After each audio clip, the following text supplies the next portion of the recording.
This is another in the first read series where I do a first reading of a poem without knowing anything about the poet or the poem, without having seen it before. So maybe I'm completely off, which happens. I might completely read it differently if I come back to it a second time, or I read more of that poet's work and get to know them. It might transform, but this is really just about the sheer joy of coming to a poem and reading it and seeing it and see whether you want to dive into that person's work more. So I found this one kind of randomly. This is in the journal Radar. I like this one. It's got a little section with the poet reading it, all the ways we are tethered to the earth, and it has an artist's photo. And this one struck me. I like the picture. Automatically struck me. Then I noticed right off the bat it's from Mississippi, where I grew up. And all the mud and stuff there. It reminds me of this. I don't know anything about Ruth Dickey, so I'm just going to read this. I like the form. I always look at forms first. This one, pretty clear form here that's happening. Fairly traditional seeming. I'm just going to run into it and look at it. All the ways we are tethered to the earth, I trust them all. There's a very nice sound to this line. All the ways we are tethered to the earth, I trust them. I trust the ways we're tethered to the earth. I trust none of them. This mix in the same line, this trusting the tethers and also not trusting them, the way in which things in life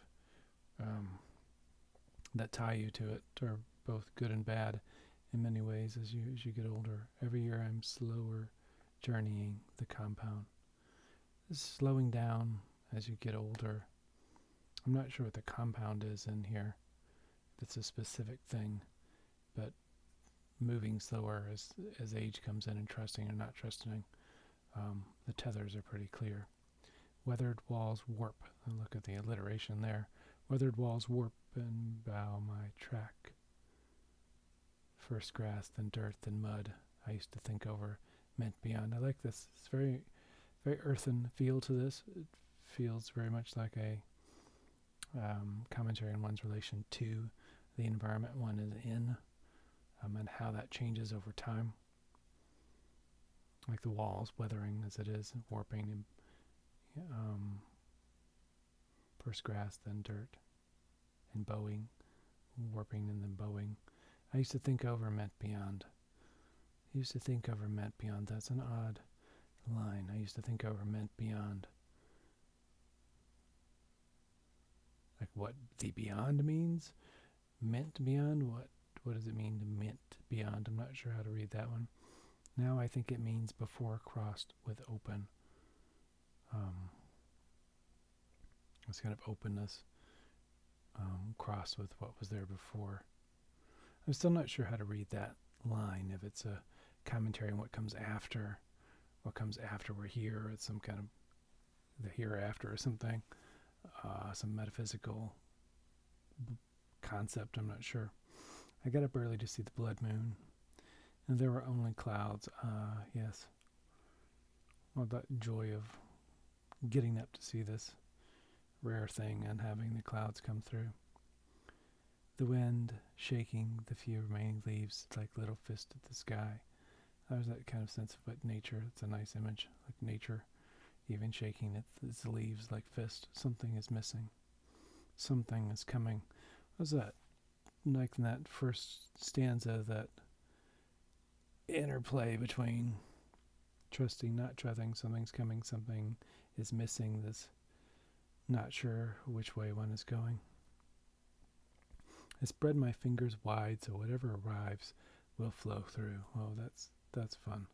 This kind of idea of going with the current, and then there's a riverside next. I think of the riverside in Columbus, Indiana. It's fun, the connection here with Indiana. Overly green, the sky wide and flat like a tin roof, silver sneaker trail threading through town. It's kind of riverside, the greenery, and flowing with it. Every year I'm slower. The same thing from the very first stanzas here, slowing down, this sense of things tying you to the earth, but also not trusting the tie, the sense of memory here, the sense of the river flowing through. Every year I'm slower. Even now, something that's on its way. Even now, mud and blood and cloaked moon. Even now, buildings startling and silent. Mud and blood and cloaked moon, all this stuff it ties you to it and the desire to see it, but also things getting in the way like the clouds. Something is coming, but you don't know what. Is it the end? Is it some other part of life? Even now, buildings startling and silent. It's a really interesting last sentence. I'm not sure what to make of buildings startling. Like the buildings themselves are startling and silent because of the context, or is it meant to be something else there? I'm not sure. This is a very nice sound. Ruth Dickey, I don't know Ruth Dickey, but there's a very nice sound in this poem. It's very calming and pensive, and I feel like we're in a place of memory and questioning in this poem that I think would be fun to see continued in other poems. So I will definitely look to Ruth Dickey's work and see what else I can find.